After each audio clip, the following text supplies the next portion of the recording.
Okay.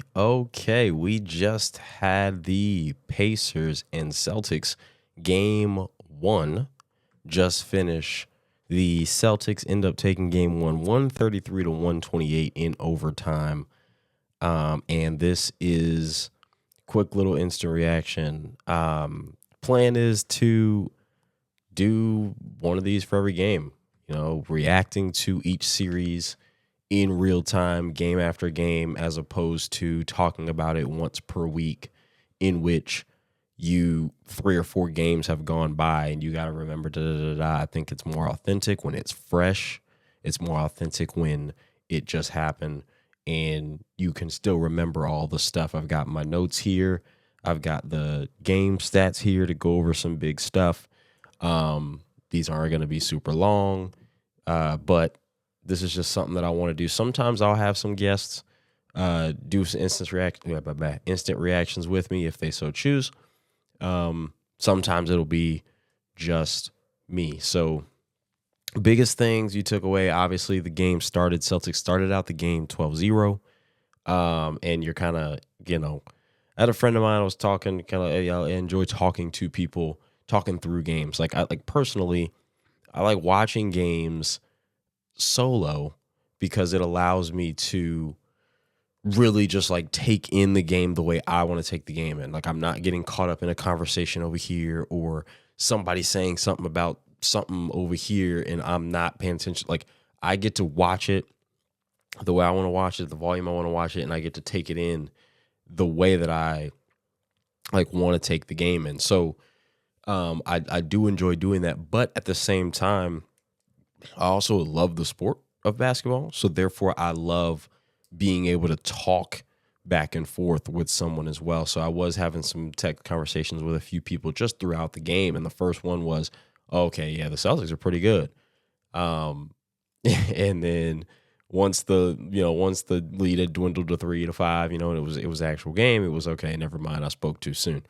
And that was just someone who maybe they don't pay as much attention to the Celtics throughout the year, but the Celtics are really, really good. And they look very, very unbeatable when they're making shots, right? I think that I don't know if it's a new coaching thing from Brad Stevens to Ime Udoka to Joe Mazzulla or what the deal is, but it seems like they do play the analytics game a little bit more than they used to. They do get up more threes.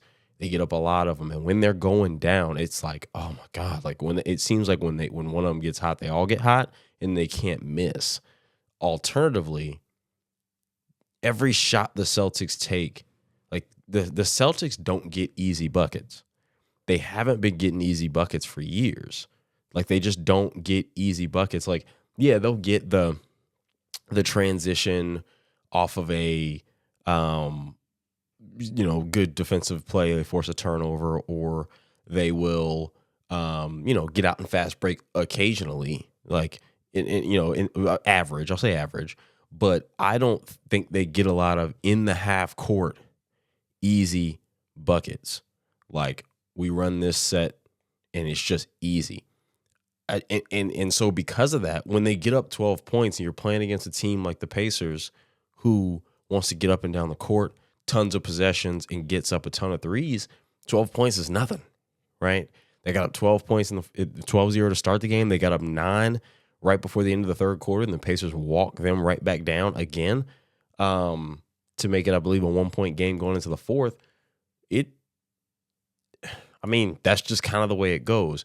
I was telling another friend, they were like, hey, over under. I said, look, 220, over under 220 is too easy because the Pacers get up and down the court and the Pacers can't defend.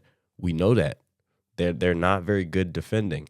But styles make fights, right? And you've got a team that wants to run up and down the court against another team who's starting Al Horford because Porzingis is hurt. When you play Al Horford, your pick and roll game is virtually drop coverage. Tyrese Halliburton spent most of the game with somebody other than Drew Holiday on him, and it's just drop coverage and it's just easy buckets. I personally I hate drop coverage. This is the same drop coverage that the Sixers were playing against the Hawks a few years ago when they lost that series in 7. They couldn't stop Trae Young from doing floaters or throwing alley-oops or Clint Capella. Like that's what that is. It's drop coverage. And you come off the screen and the big basically is playing back, trying to play like half guard the ball, like close enough to you where you can't shoot, but far enough back to where if you try to throw the pass, they can stop it as well. Certain guys can do that. Rudy Gobert can defend that. Joel Embiid, I guess, at times can defend that when he's healthy.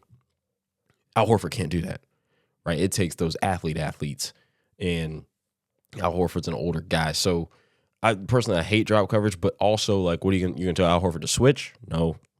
You can tell him to hedge. It's like you rarely see hedging in great rotation anymore.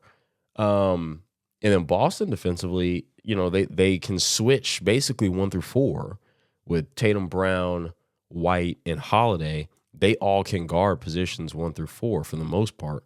It's mostly small ball anyway, so your 4 is really a 3. But when you can't switch Horford, you have to, like you said, they kind of got to resort to drop coverage. I don't know how it looks different when Porzingis is there. I didn't watch enough Boston to know that, but I do know that the way the Pacers play is a built style that serves very well with the way the Celtics currently have to play defense. Now, of course, there will be adjustments. That's the great thing about the playoffs, and that's the great thing about me trying to do these instant reactions is 2 days from now, after we see game 2, I can come and say, remember what we were talking about after game 1? This was the adjustment we saw. This is kind of these right here are for the nerds. This is for all right, you want to nerd out over this basketball shit. That's what this is for. A couple of notes I took down. One, there's a lot of people saying, how I thought that Boston was gonna mop the floor with Cleveland and mop the floor with Miami. I didn't think that with the Pacers only because Boston can't be trusted. And the Pacers are relatively healthy. They did lose Buddy Hield in the trade, and they did lose Benedict Mathurin. But they're still relatively healthy. They brought in Siakam, and so they play with such great. They just play with such fast pace. They move the ball well. I enjoy watching them play. Didn't watch them often. But watching them tonight, I was like, oh, this is fun to watch. This reminds me of those Spurs in 2014, 15, 16, like where the ball just pops, right? Every time there's a rebound. They rarely run and dribble up the court. It's always a pass up the court. And they get into their sets that way. But you can't trust Boston because they might shoot well, but every shot is always a tough shot, a hand in their face. Even the shot Jaylen Brown made at the end of the game is like, they've got tough shot makers, but that's just not a sustainable model. It works when you're playing teams you're significantly better than. But Cleveland nor Miami, they both play a style that Boston likes to play. It's a little more, it's slower. It's a little more defensive based. The Pacers are a completely different, kind of different style. Obviously, like I said, so the Celtics tend to settle for threes. They take a lot of tough twos. Obviously, the Pacers blew it. They were making every play correct down the stretch, and then all of a sudden they just decided we're going to turn the ball over.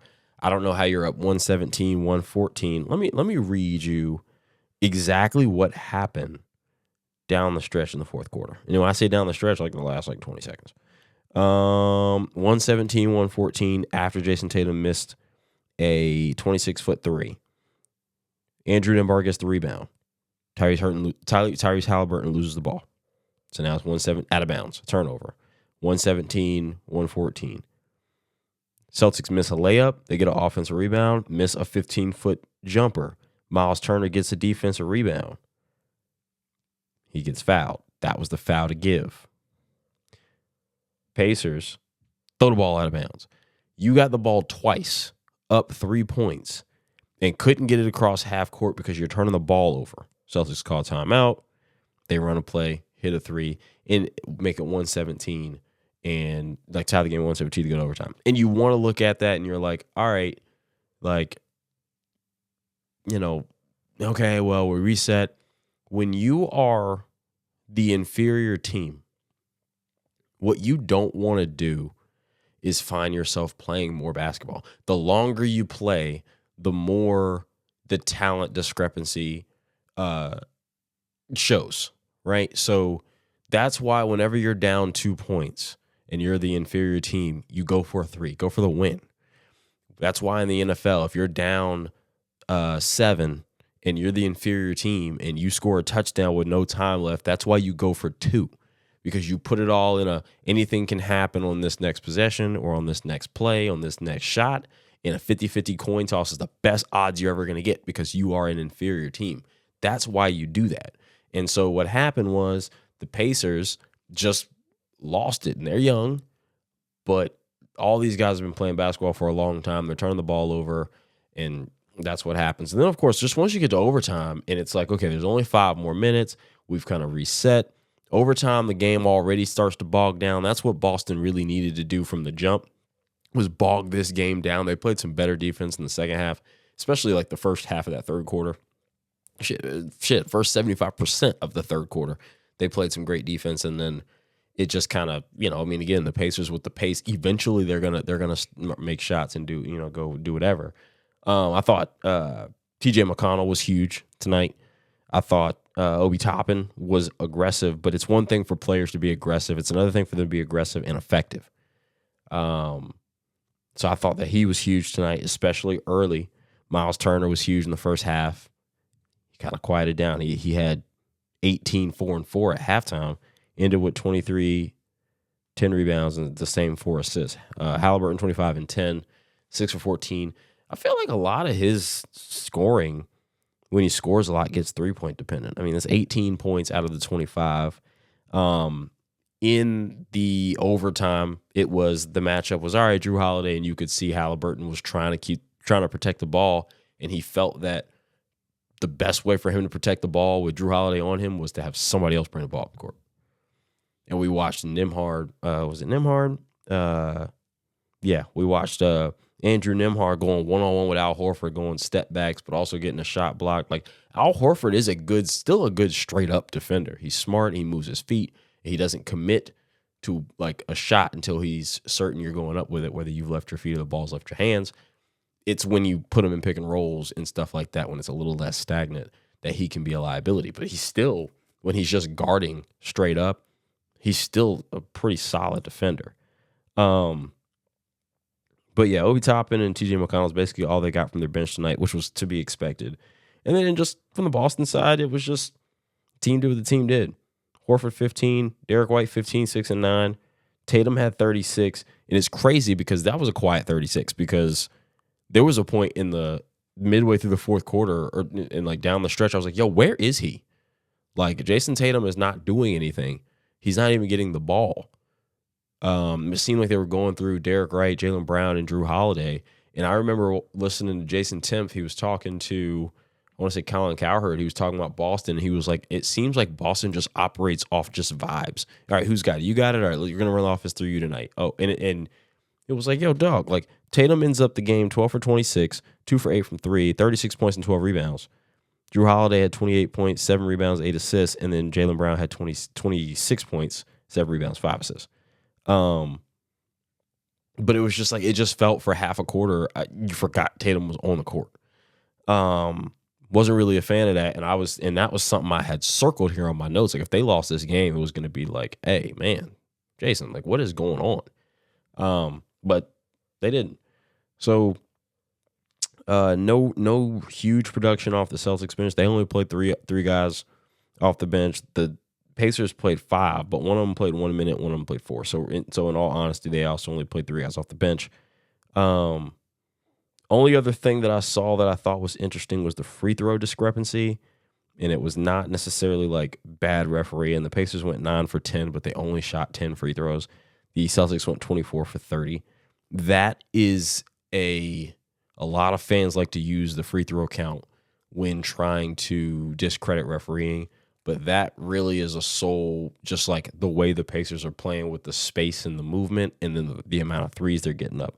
Because while they got 10 free throws up, they got 35 threes up. Now, the Celtics got 45 threes up. That's my whole point. That's a lot of threes. 45 of their 99 shots were threes. That's a lot of threes. But they attack the basket. You don't really see, outside of Pascal Siakam, you don't really see a lot of the Pacers attack the basket. And he actually didn't shoot any free throws tonight. So yeah, Celtics take game one, 133-128. It was a great game. It was a great series. It was a game of runs. Boston is shaky at home for some reason. But this is one of those things, man. When the Pacers go back, if they lose this series in 7, they're going to go back to game 1 that they blew. The same way the Knicks go back to game 3. They lost in 7, but they thought they had game 3, and they would have went up 3-0. The playoffs, it's just like you think, like, oh, it's a long series. We got to lose 4.